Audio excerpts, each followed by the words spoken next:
Natuloy din noong Nobyembre 4 ang concert sa The Netherlands ni Pilita Corrales, Richard Merck, Lolita Carbon at Rachel Ann Wolf. Ang Sent of Home concert ay inorganisa ng Pinay na si Carmen Jeb para sa Deaf and Blind Children Foundation. Bukod sa kaunti lang nanood, nagkaroon pa ng iskandalo sa concert. May report si Louie Galicia. Lumapit sa Balitang Europe ang concert organizer na si Carmen Jeb para ireklamo ang umano'y panghihiya sa kanya ni Pilita Corrales pagkatapos ng Sent of Home concert na dinao sa 1,000-seater Philharmonic Theater sa Haarlem, Netherlands. Kasama ni Corrales sa concert na para sa benepisyo ng deaf and blind children sa Bicol, sina Richard Merck, Lolita Carbon at Rachel Ann Wolf. Nilangaw ang concert dahil 3 beses na itong inurong magmula pa noong June 16. Sa isang eksklusibong panayam, inihayag ni Jeb na nag-albruto si Corrales dahil sa hindi raw niya natanggap ang kanyang talent fee na $4,000. Pinakita ni Jeb ang bank statement na nagpapakita na nakatransfer ang halagang $4,000 o 3,225 euros sa account ni Corrales noong pang Mayo. So when I showed Pilita the papers, Pilita, this is the bank account na pinadala natin sa iyo noong May 21, $4,000. Pilita grabbed the paper and threw it right on my face. Liar! Sabi niya sa akin, liar! And a lot of people were saying, you did not pay me, Carmen. You're a liar. And with her finger pointing straight to my face, parang inaano niya yung mukha ko. Habang nagsasalta siya, tinuturang niya, liar ka, dinuduro ako ganyan. Halos masundot na yung mukha ko. Nagbigay din ng reaksyon ang mga nakasama ni Corrales sa concert. Ano gumagawa na yan eh. Ibig sabihin, the legend of Pilita Corrales, she has her own, right to demand, you know, because icon eh, you know naman how icon act. We were waiting for our cue to come on stage. Suddenly, Pilita Corrales stopped beside us. And then, she started complaining. Parang I didn't know what she was trying to say. This woman didn't even pay me, not a single cent. Pangdam pa rin si Jeb sa ginawa sa kanya ng Asia's Queen of Songs. Pilita, I am not your muchacha.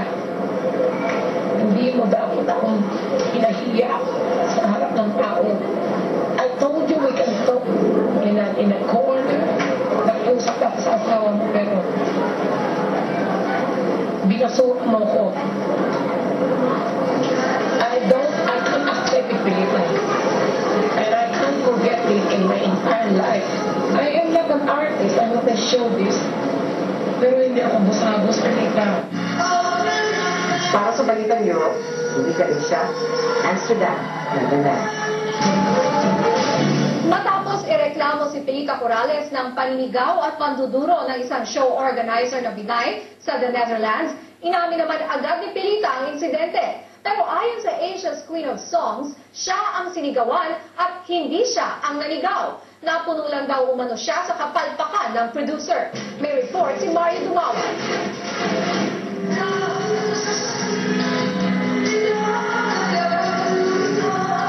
Usap-usapan pa rin sa The Netherlands ang umano'y pag-uwala ni Pilita Corrales sa harap ng maraming Pinoy matapos ang kanyang concert kasama sina Richard Merck, Lolita Carbon at Rachel Ann Wolf sa Philharmonic Theater sa Haarlem, Netherlands.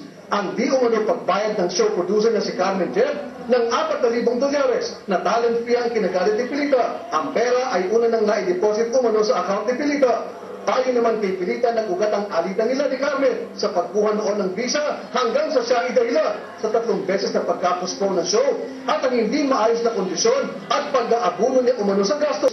The hotel says we cannot accept Carmen Jeb's credit card. It is not good. So we paid.